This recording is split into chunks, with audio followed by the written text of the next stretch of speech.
I'm Sean Dorney. I got diagnosed now about 2.5 years ago, and initially I was told I had 3 years, so I'm going better than the prediction, and I'm delighted about that.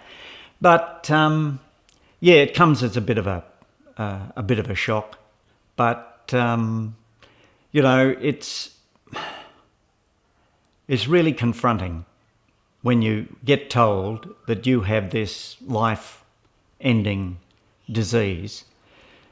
But once you accept that and you realise that you're not going through this alone, and one of the other great things I've found is that through MND and me, I've met so many other people now who have MND, and you realise what a different journey everyone seems to be on, but the extraordinary courage of these people just gives you an enormous lift. And that's one of the things that I come away from every time I have one of these meetings with other people who've got MND and me.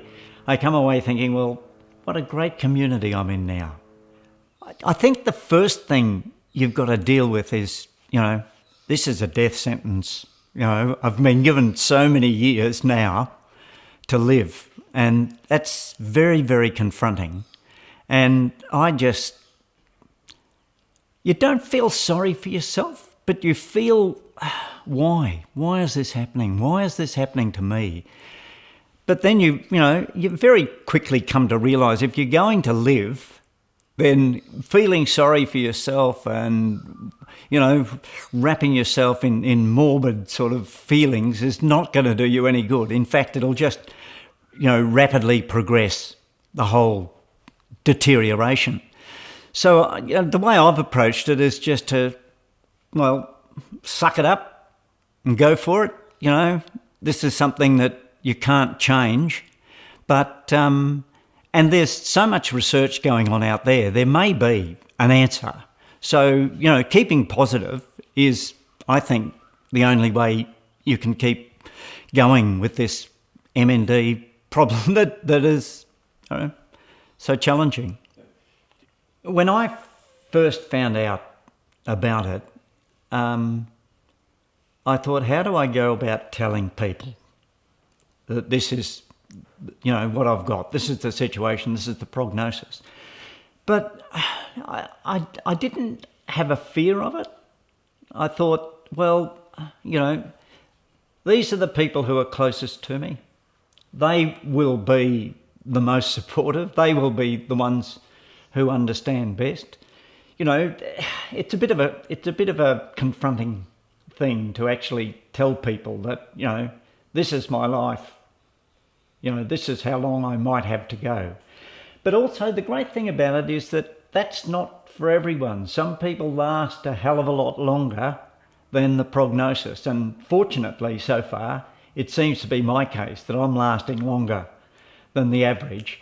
So, you've just got to grab every day as it comes along and, get through it because you can. What I found very, very helpful was the fantastic support I got from the family. My wife was just, champion, and my two kids have been fantastic, and our daughter, who still lives in the house, has been nothing but, absolute support. So that's one of the things that, made me sit up and think, hey, stop feeling sorry for yourself. You've got this fantastic support group around you, and they're going to help you get through this as best as you possibly can. So that's one of the things that I found was so supportive. The other thing too is that I realised what an enormous number of fantastic friends I've got. I just extraordinary, the number of people who've sort of fronted up and said, look, whatever we can do, we'll help you through this. I mean, even to the extent of you go to a restaurant or something and the person sitting next to you, who friends, grabs your plate and cuts up the food for you because they realise that your wrists aren't as strong as they used to be. And so that's been just fantastic. the support that I've had from other people has just been so rewarding. We went on a trip, a river cruise, fantastic river cruise, from Budapest to Amsterdam. And we ran into this lovely couple from Florida, Steve and Linda. And my daughter was just saying this morning, she said, they were lovely people, but what really touched me is when Steve at one stage, reached across, grabbed your plate, cut up the food, pushed the plate in front of you, and then started, cutting up his own food. It was just one of those human things that make you realise that, we're not in this alone. And there are people who are going to be fantastic support for you, and that's one of the things that helps you get through. Look, I can see that some people might get a little intimidated by meeting other people with MND who are a little further advanced down the line and possibly have trouble speaking, and that's the trajectory that you're on. But I haven't found it intimidating. I've just welcomed being able to talk to people who are going through the same thing that you're going through. And, what's so wonderful about it is the humour that comes out of people who are in this situation, but, they're so courageous and willing to believe that, this is not the end of the road. We've got some time to go, and let's enjoy what we can while we can. It's one of the reasons we went off on this cruise through Europe was, my children and my wife decided, look, let's not let this get us down.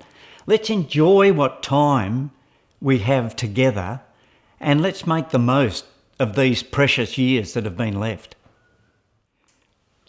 My doctor initially thought I had what was called multifocal motor neuropathy, and he actually sent me down to Sydney to a Professor Kernan at the University of New South Wales, and they did a whole series of tests on me, and the conclusion then at the end was, yes, it's MND, you've got MND. And he said, look, on average, 3 years, you've got 3 years to live. So I came away from that. I was with my brother who's a doctor, and it was actually Stuart who said, yeah, what's the prognosis? And that's when Professor Kernan said, on average, 3 years. And I came out of that and I rang up my wife, I rang Pauline, and in the car, it was in my brother's car, and I rang her up on the way back from that meeting, and I said, look, we may have just 3 years to go. And, I cried and she cried. But, it is what it is. And once you overcome that initial shock, that initial sort of, oh, why, bloody hell, why me? You realise that, life is really worth living. And you've got time left. There are things you can do. And I've just found the support of my family to be so fabulous that it's given me an enormous lift, and it's made me feel that you're not in this by yourself. You've got support, you've got people who really care for you, and it's really worth just pushing aside those dark, deep, bad thoughts and just look at all the positives that you've got and just live it. Just live it.